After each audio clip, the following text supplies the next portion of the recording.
In this video, we're going to take a look at how we can call C functions from an x86 program. And we're going to start off by taking a look at how we can call standard C functions like printf and exit, and then we'll move into the idea of being able to call our own C functions that we declare inside of our own programs. So we'll cover both of those aspects, starting with the standard functions. So the standard functions are very helpful because they allow us to do a variety of different functionalities. For this example, I'll show you how we can use it to do a printf, which would allow us to do a formatted print of data that we have created inside of our program. So this is going to be very helpful for us to be able to do simple things like printing to the screen without having to implement it ourselves. There's a few main things that we need to consider when we're working with these different functions. The first thing is that we're going to be running our object file that's created from NASM through GCC. And that means that we need a main function available in order for GCC to know where the starting point is. So you'll notice that my global is now main, and this is now main as well, instead of underscore start. This is because we need a main function in order to work with GCC. The next thing that we're going to do here is we're going to make some references to the functions that we would like to work with. So I'm going to show you how to use printf here, and also show you how to use exit. So we do an extern to these two functions to tell NASM that these are external functions that we're going to link in later. So we're going to link them in through GCC, so we have that all set as external references. Now, we need some data to actually use these functions, specifically printf. Now, when you use printf in C, you'll know that it typically requires mainly two arguments. It needs some sort of format, and it needs something to print, some sort of value. So what I'm going to do is I'm going to define these in my data. So I'm going to set up my value that I'm printing, which I'll call message. And it will just be like some simple text like this. Since it's text, it needs to be null terminated. So I put a 0 at the end of it to add that null terminator in. And then I'll define my format. And your format could be any valid C format string for printf. So for instance, you could do something like this. Really, just make sure that it has the %s, because we're printing a string. We need this to be %s in order for it to match up. Now I'm going to add a few other things to the end of this. I'm going to add a 10, which is a new line character, so that way it puts a new line after the print. Then I'm going to put a 0 to null terminate the format. That way C knows where this actually ends. So let me go ahead and erase this so that I don't actually leave this in. And we can move on to the actual process of calling these functions. So the very first thing that we need to do is we need to put this data that we're trying to pass to printf somewhere where it's accessible to the printf function. And that's going to be on the stack. So I need to actually push this data onto the stack, which I can do using the push instruction. So the push instruction will take the data and it will place it onto the stack for us. Now, generally, when we think about the way that a stack works, a stack is a last in, first out data structure, which means that the last thing I put on the stack is the first thing removed from the stack. What's going to happen is we put the data onto the stack, and then when C takes control in the printf function, it's going to remove data from the stack in that last in, first out format. Because of this, we need to consider the way that printf is expecting the arguments to be presented. What it's expecting us to provide is first the format string, then the message. So if I want this to be removed from the stack in this way, the last thing I add to the stack should be the first thing that comes out. So the last thing that I should add is format, since it's the first argument.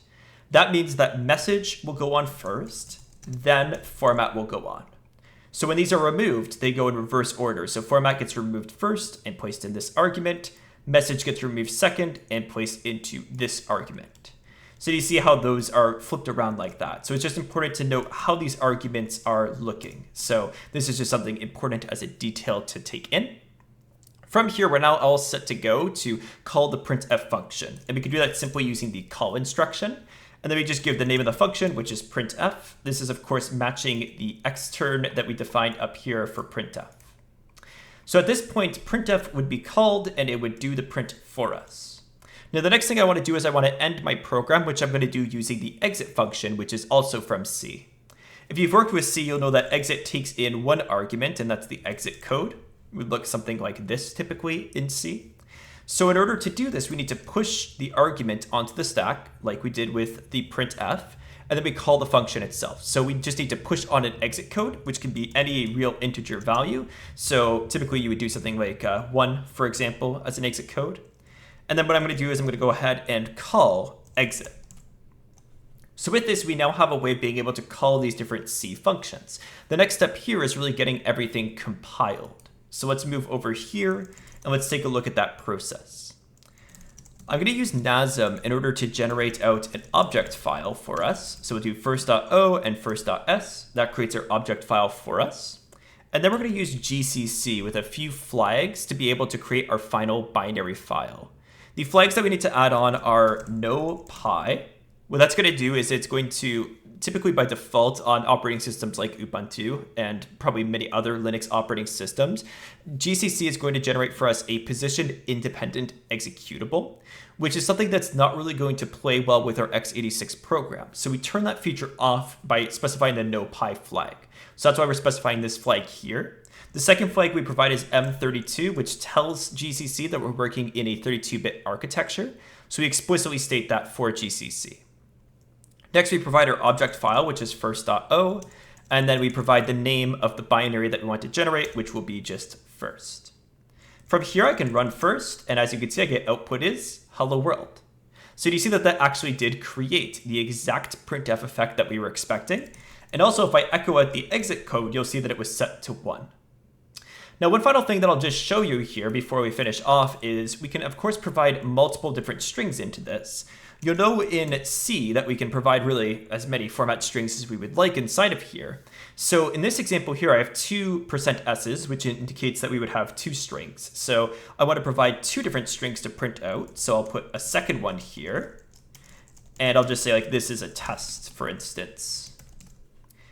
If I want to do this, I just need to make sure that the ordering is preserved.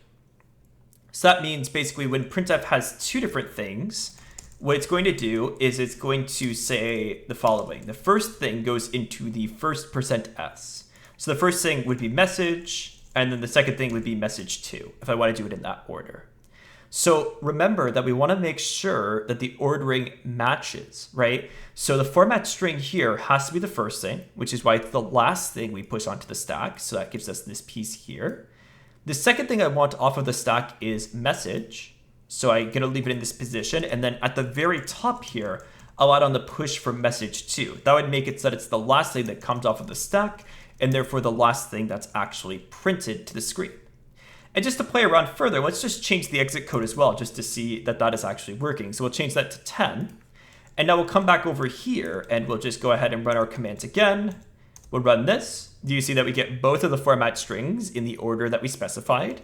And if I echo out the return code, it's 10 as set by the exit function.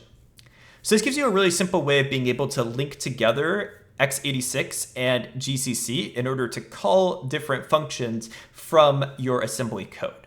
So thanks so much for watching. In the next video, what I'll do is I'll show you how you can call your own custom C functions to be able to customize the actual way that C functions are being called and really link x86 and your C programs together. So thanks so much for watching, and I'll see you in the next video.